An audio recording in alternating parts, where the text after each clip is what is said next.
But as I reflected more, and I just turned 30, the big 3-0, but I'll say for anyone 30 plus or your 30s, 30 is the new 20. Honestly, I feel like I'm just now becoming or stepping into what God has in store for me. And I'm super excited for his next chapter of my life.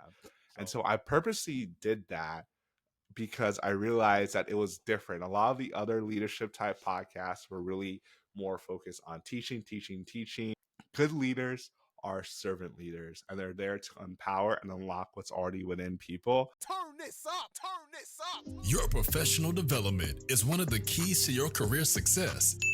When you combine your desire to grow with actionable steps, your journey to success becomes an incredible reality. Hi, I'm Paul Faronbi, aka IncrediPaul, and welcome to IncrediPaul Leadership, where we learn how to become the most incredible versions of ourselves by learning from each other.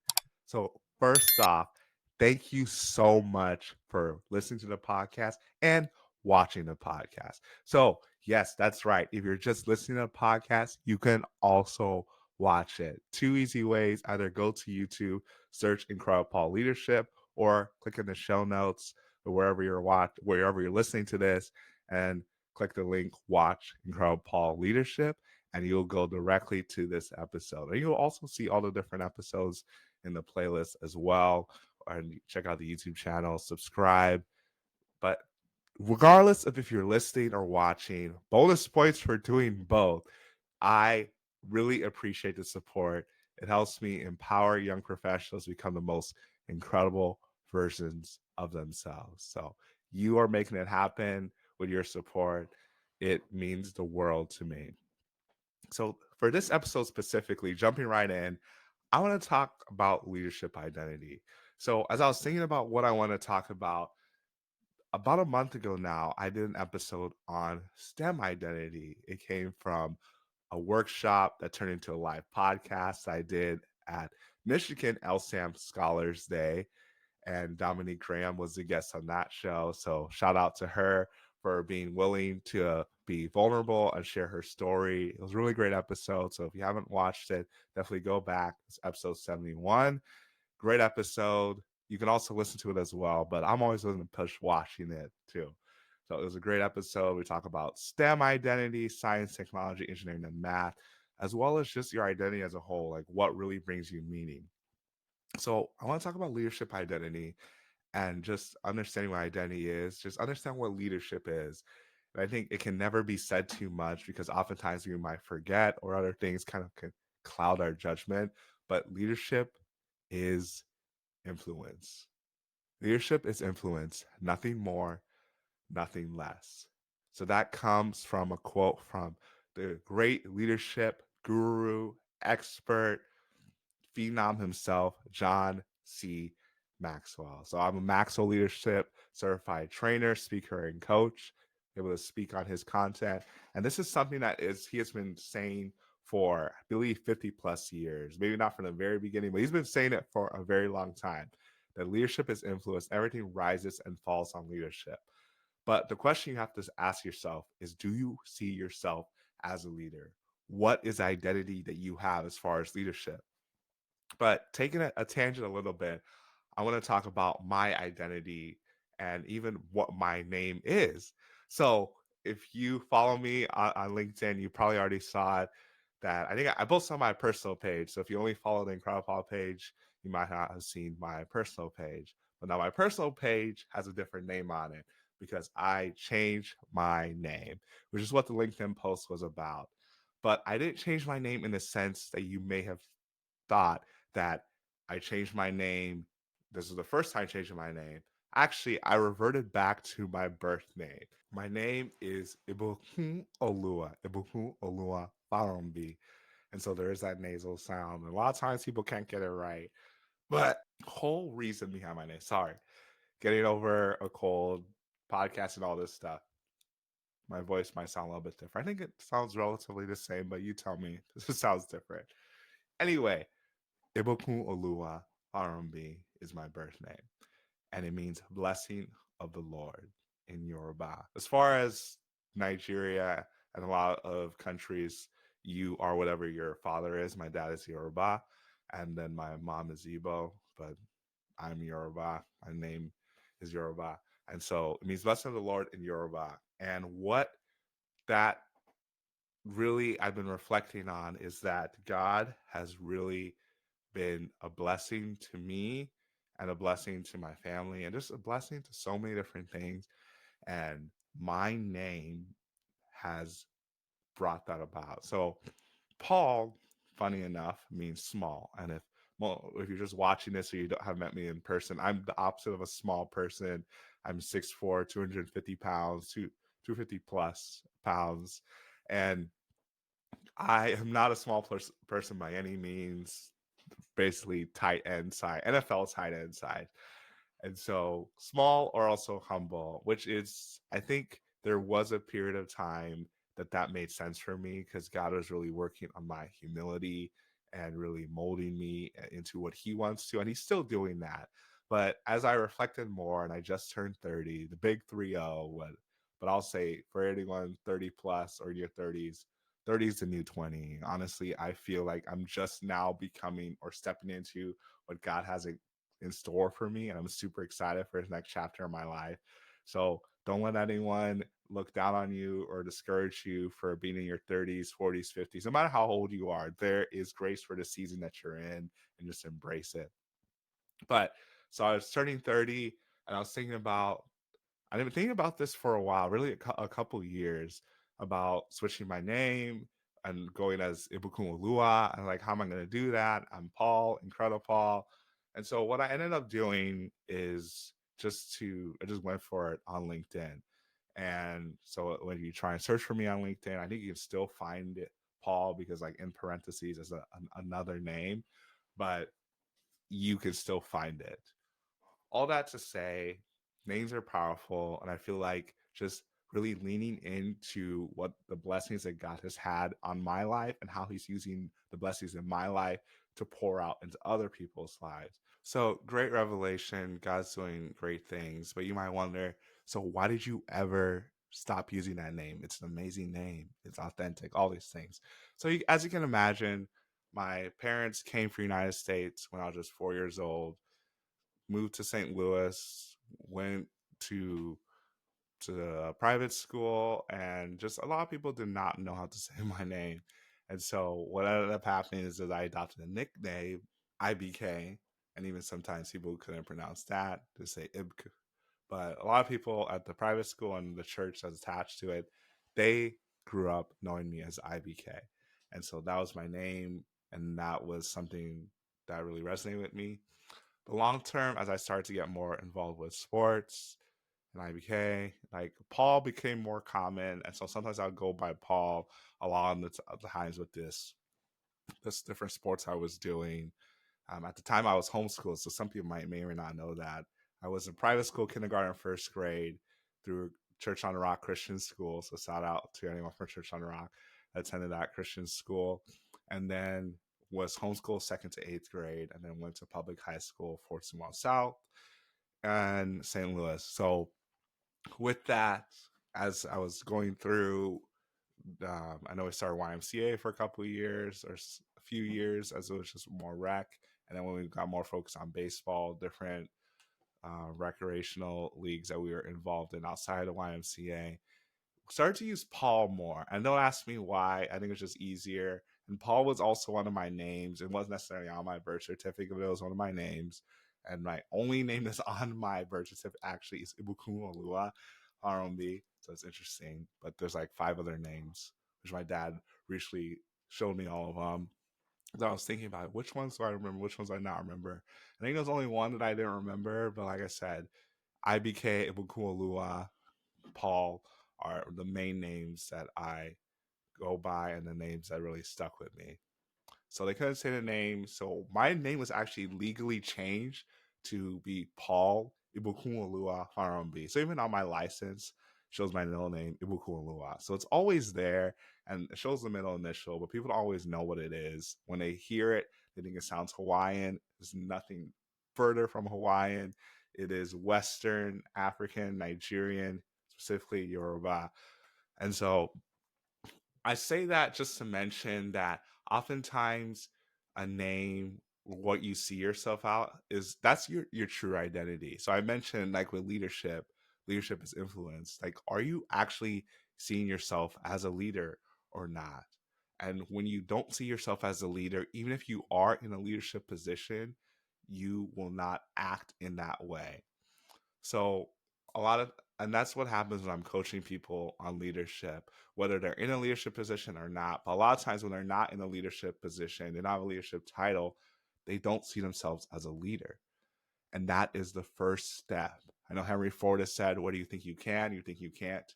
You're right. If you don't think you're a leader, you're not going to act as a leader. You're not going to take the steps to form your leadership.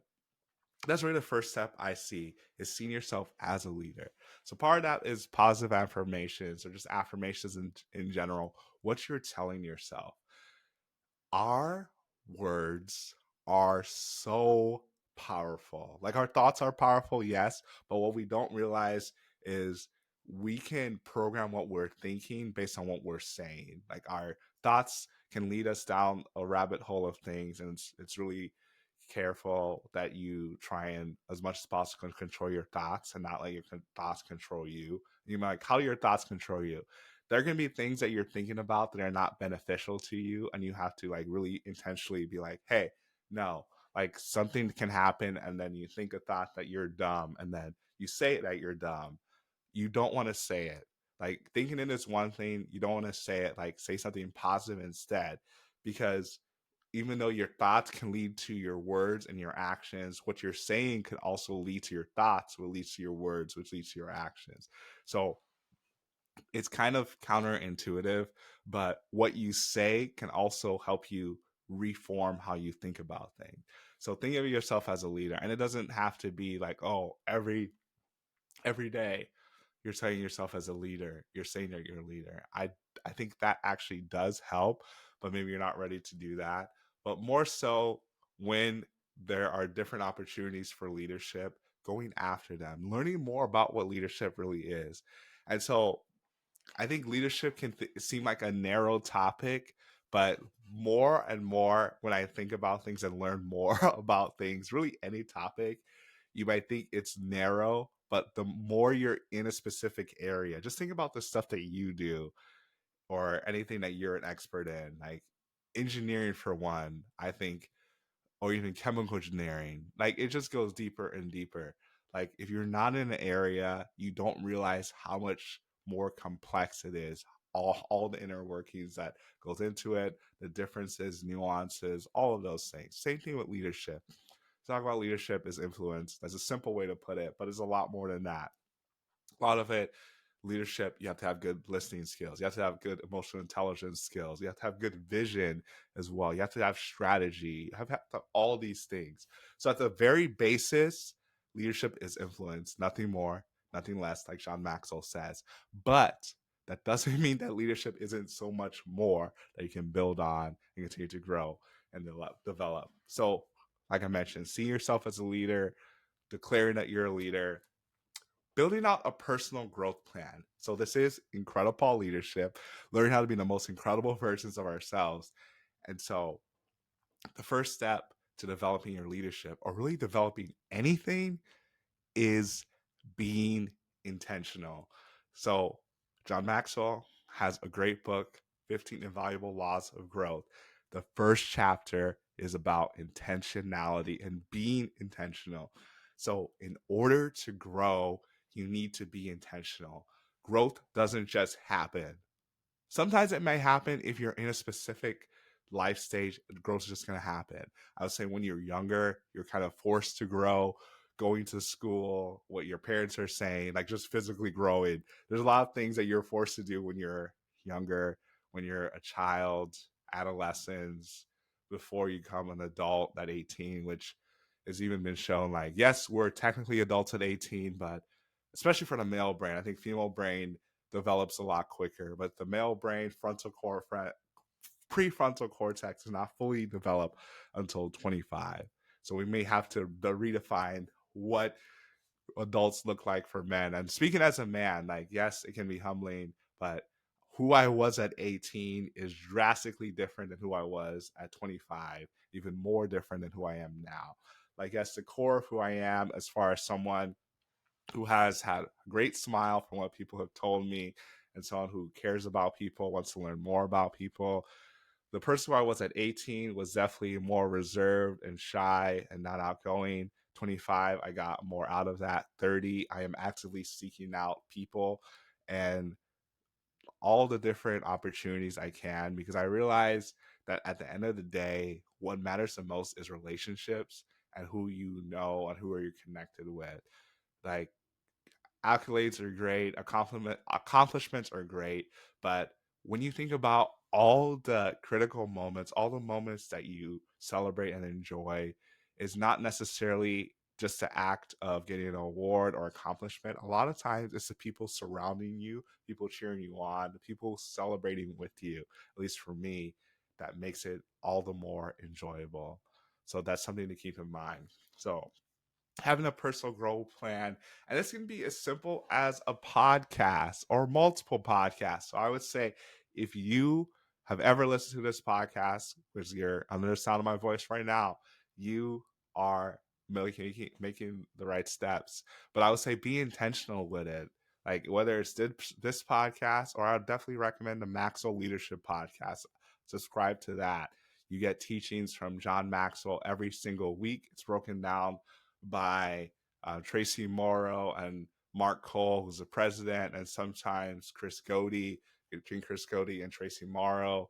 I would say I've had Tracy Morrow on the show. She's phenomenal. So definitely, those are my favorite episodes, and I think I've told her that is when Tracy's on the show is my favorite episodes.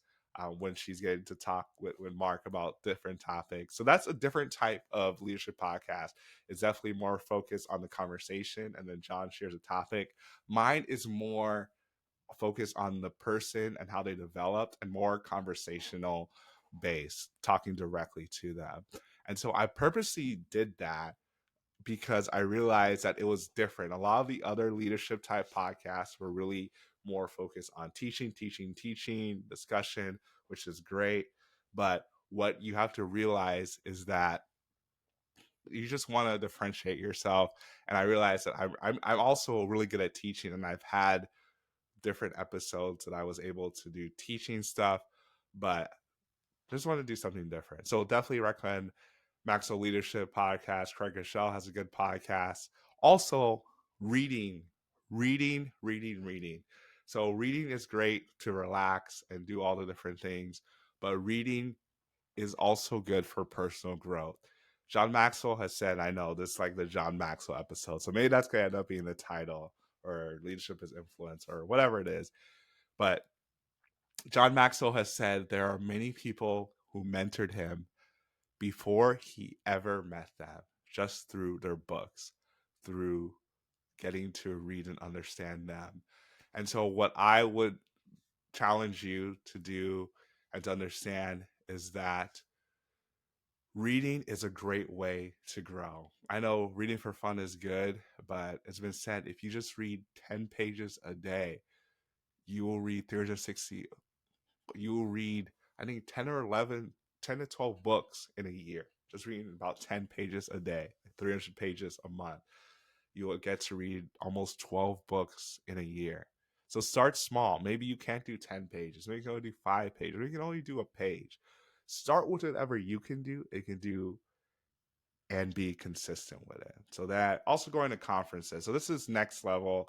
Maybe you have the opportunity through work to go to different leadership conferences.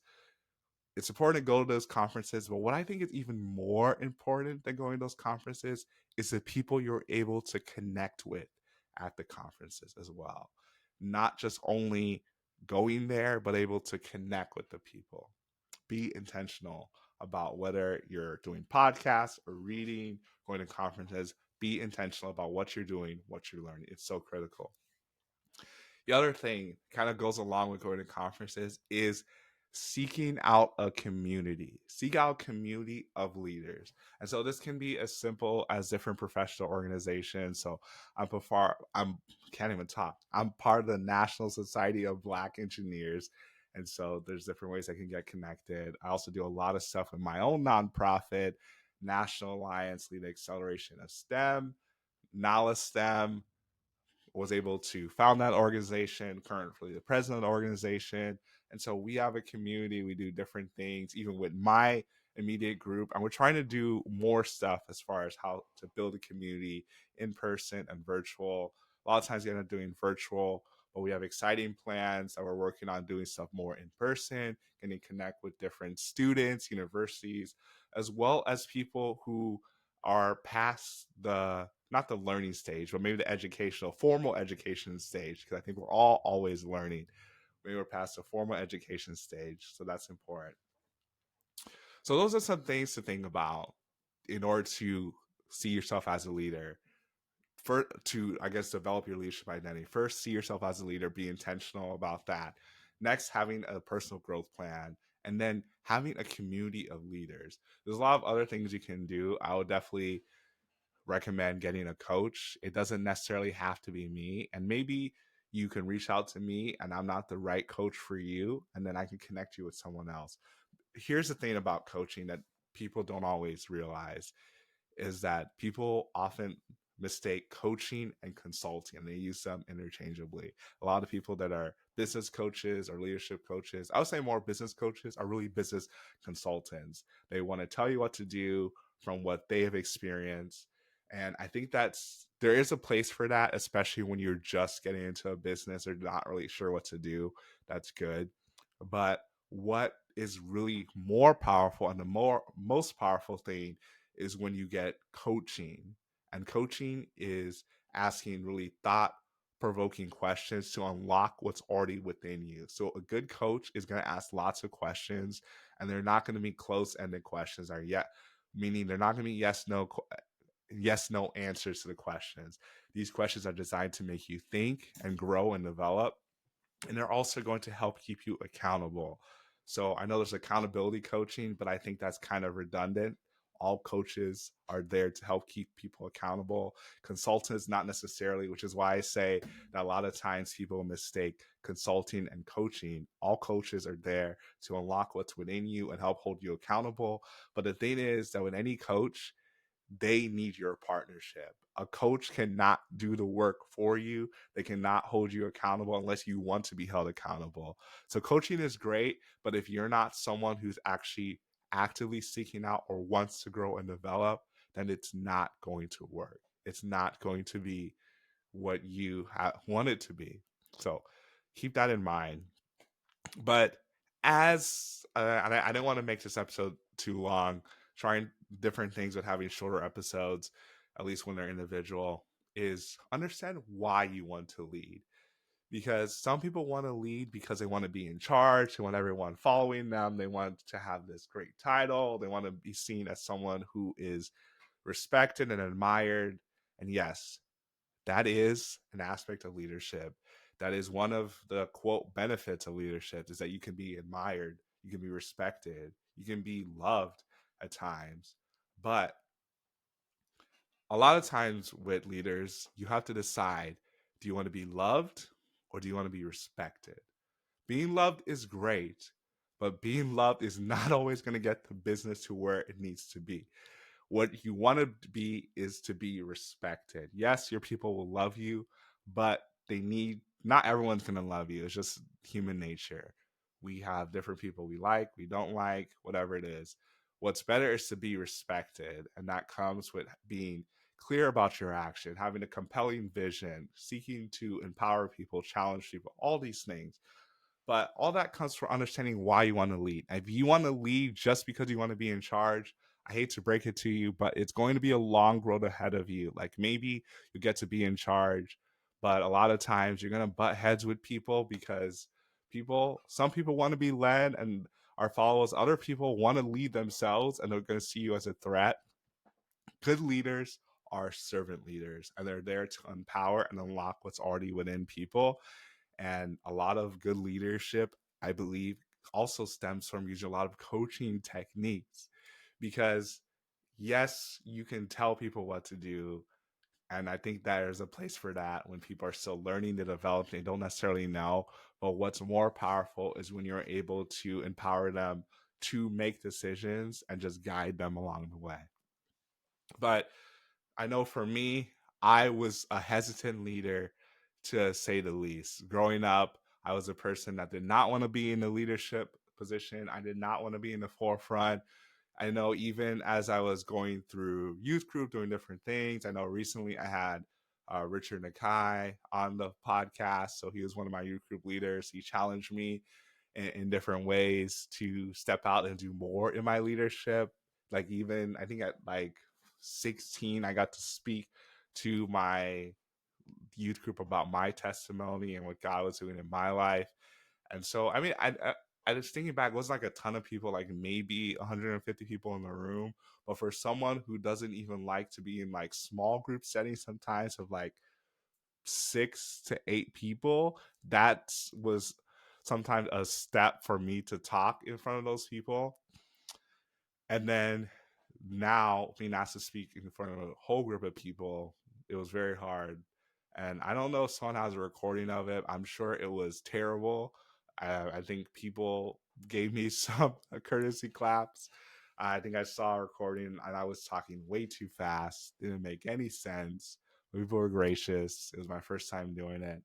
And now that I think about it, that was like about half my life ago. And if you had told me then that I would be someone that not only is speaking regularly to larger groups of people, but actually enjoys to do it, I would have told you that you have the wrong person, that you are confusing me with someone else.